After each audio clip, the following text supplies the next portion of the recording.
The contractions were getting stronger as I lay in the hospital bed, monitors beeping steadily around me. My husband James held my hand, his face etched with concern and excitement. That's when my phone buzzed with a text that would change everything. Thanks for the $180,000 from your account. Now I can finally live my dream life. Always knew you were the family ATM, haha. The message was from my sister-in-law, Olivia. My hands trembled as I quickly opened my banking app, fighting through another contraction. The account balance stared back at me, $241.53. The savings I built over 10 years working as a pediatric nurse, gone in an instant. What's wrong? James asked, noticing my distress. I showed him the phone, watching his face transform from confusion to rage. Olivia did what? I'm calling her right now. No, I said, gripping his hand tighter as another contraction hit. Not now. Let's focus on bringing our daughter into the world. I've got this handled. My name is Emma Sullivan, and at 32, I was about to become a mother while dealing with the biggest betrayal of my life. But what Olivia didn't know was that I'd been preparing for something like this ever since she moved in with James's parents 6 months ago.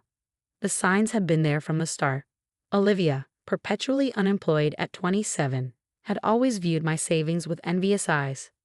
Must be nice, she'd say at family dinners, having such a cushy job while some of us struggle. She never mentioned that her struggles were self-inflicted, jumping from one get-rich-quick scheme to another. When she moved back home after another failed business venture, the comments got worse. Emma's so lucky, married to my successful brother, living in that beautiful house. Meanwhile, I'm stuck here with no opportunities. What she didn't know was that every penny in that account had been earned through countless night shifts, extra hours, and careful budgeting. James and I had built our life together, supporting each other through medical school and nursing school. Nothing had been handed to us. 3 months ago, I noticed Olivia hovering over my shoulder while I checked my banking app during a family dinner. Something about her intense interest made me uneasy. That night, I called my bank's fraud department and set up special protocols on my account. Mrs. Sullivan, the bank manager, Mr. Torres, had said, we can create a shadow account. Any large transfers will appear to go through, but they'll actually be held for 72 hours pending verification. Would you like to set that up? I did. Call it intuition or just good planning, but something told me I'd need that protection. Now, lying in the delivery room, I typed a calm reply to Olivia. Enjoy. Her response came quickly. Wow, that's it? No drama? Guess you finally learned to share with family. I closed my eyes, breathing through another contraction. The next 48 hours would be interesting, but right now, my daughter needed all my attention. 14 hours later, I held my beautiful baby girl, Alexandra, in my arms. James couldn't stop taking pictures, his earlier anger temporarily forgotten in the joy of becoming a father. But our peace was short-lived. Olivia burst into the hospital room, designer shopping bags hanging from her arms. Oh my God, she's so cute. She squealed, not even trying to hide her recent purchases. I got her some presents. Well, technically, you got them for her, she added with a smirk. I watched her parade around the room, showing off expensive baby clothes and accessories, all bought with what she thought was my money. Her phone kept pinging with confirmation emails from online shopping sites. The nursery in my new apartment is going to be amazing, she gushed. I've already paid 6 months' rent in advance at that luxury complex downtown. No more living with Mom and Dad. James started to speak, but I squeezed his hand. Not yet. The timing had to be perfect. That evening, after Olivia left and James took Alexandra to the nursery for her checkup, I made a call. Mr. Torres, it's Emma Sullivan. I believe someone accessed my account today. Yes, Mrs. Sullivan.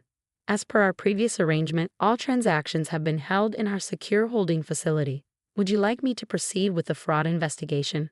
Yes, please. And Mr. Torres, could you wait until tomorrow morning to make the calls? The person responsible is about to learn a very expensive lesson about consequences. I could hear the smile in his voice. Of course, Mrs. Sullivan. Congratulations on your new baby. As I hung up, I thought about all the orders Olivia had placed, the lease she'd signed, the celebrations she'd planned. By tomorrow, she'd learn that every single transaction would be reversed. The money she thought she'd stolen was safely protected, and she'd signed herself up for a world of financial and legal trouble. My phone buzzed again. Another text from Olivia. Just booked my dream vacation to Bali. First class all the way. Thanks, sis. You've changed my life. I smiled, thinking of Mr. Torres's pending phone call. You have no idea how true that is, I whispered to myself, holding my sleeping daughter close. The next morning would bring chaos, but for now, I had everything I truly needed right here in my arms. Sometimes the best revenge isn't immediate confrontation. It's letting someone's own actions become their downfall. I closed my eyes, finally allowing myself to rest. Tomorrow would be interesting, but tonight was for my family, my real family. Sweet dreams, Alexandra, I whispered. Mommy's got everything under control. The morning brought exactly the chaos I'd anticipated. I was feeding Alexandra when my phone exploded with notifications. First came the angry text from Olivia. What did you do? The bank just called. They're reversing EVOID. My lease agreement is VOID. Answer me right now. I silenced my phone just as James walked in with breakfast. Is it happening? He asked, noticing my small smile. Before I could answer, we heard commotion in the hospital hallway. I don't care if it's not visiting hours. That's my sister-in-law in there.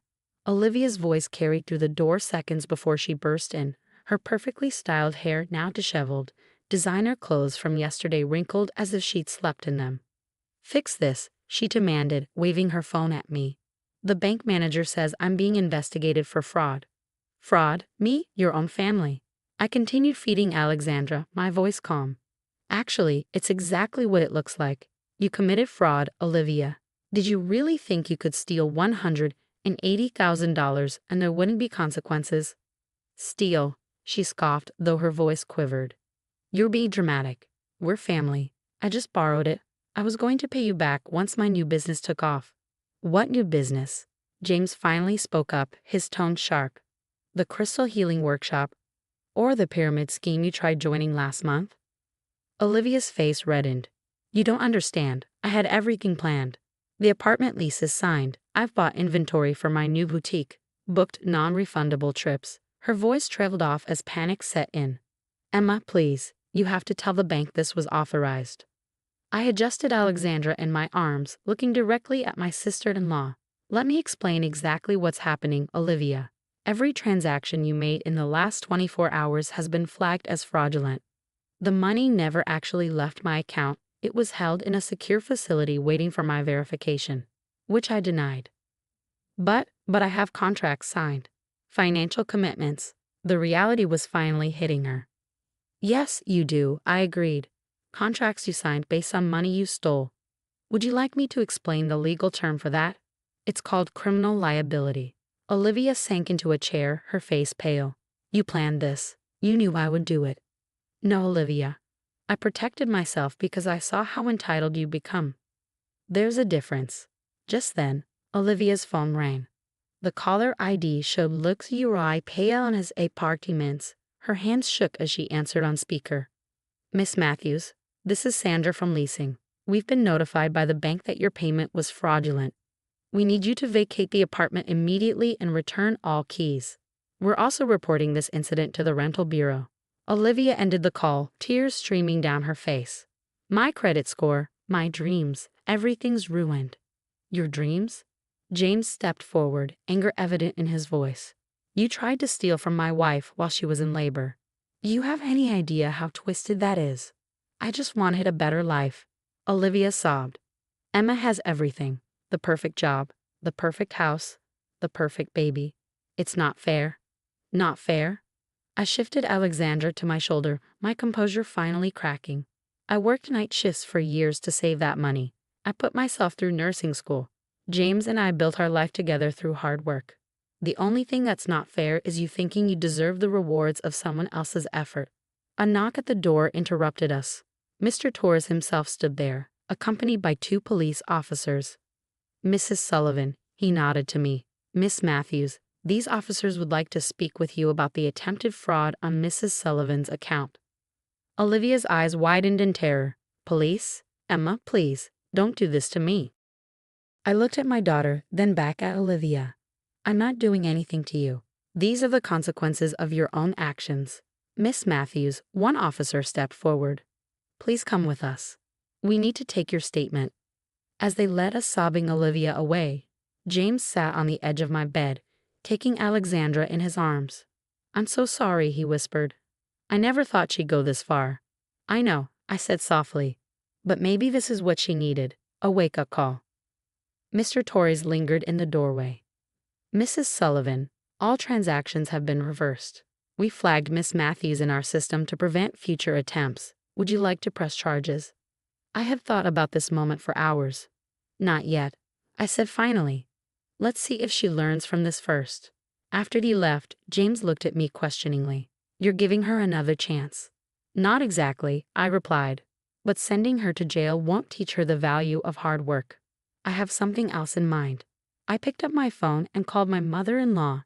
It was time for the family to understand exactly what their precious Olivia had tried to do, and why enabling her behavior had to stop.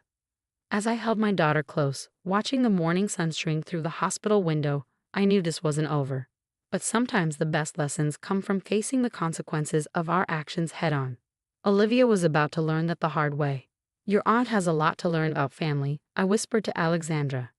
But don't worry, Mommy's going to make sure she learns it the right way. James kissed my forehead. You're incredible, you know that. Most people would have pressed charges immediately. I smiled, watching Alexandra's peaceful face.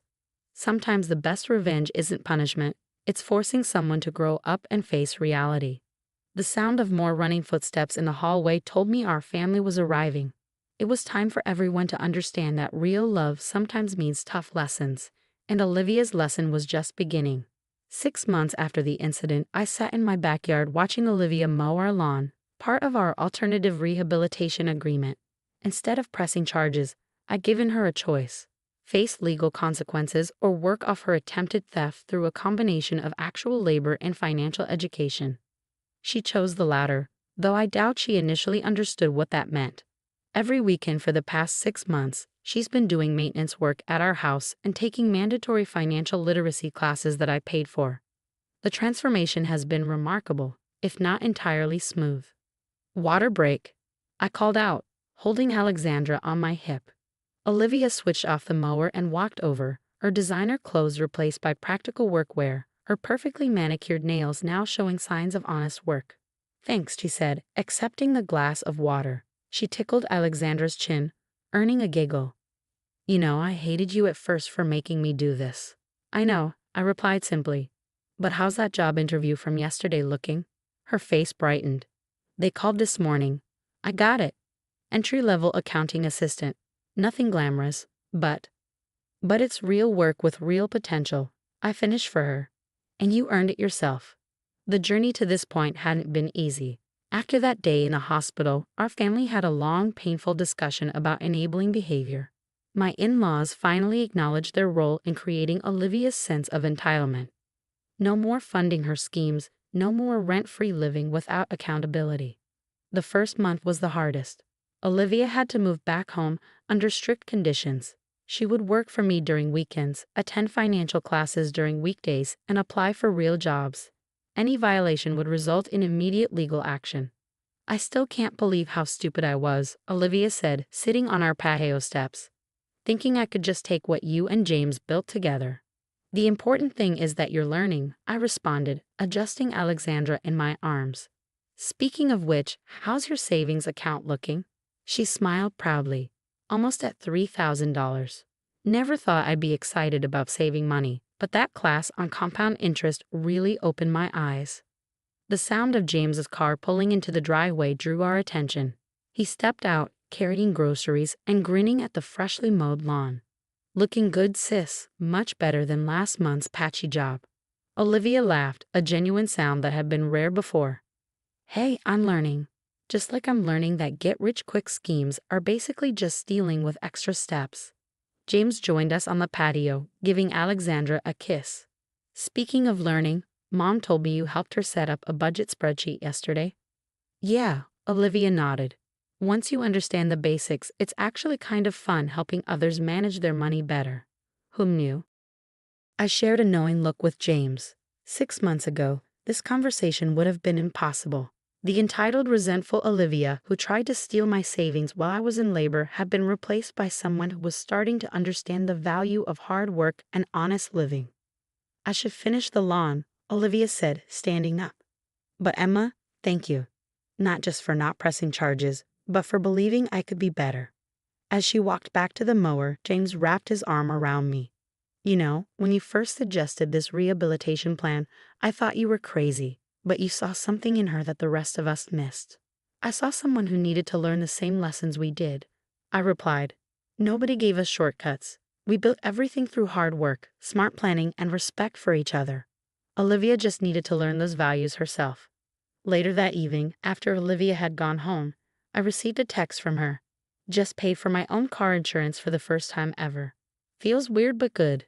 Thanks for teaching me that earning something feels better than stealing it. I showed the message to James as we put Alexandra to bed. Your sister's going to be okay, I said softly. He nodded, watching our daughter sleep. Thanks to you.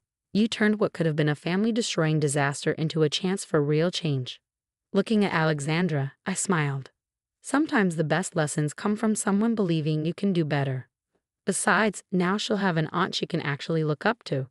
The incident that could have torn our family apart instead transformed it.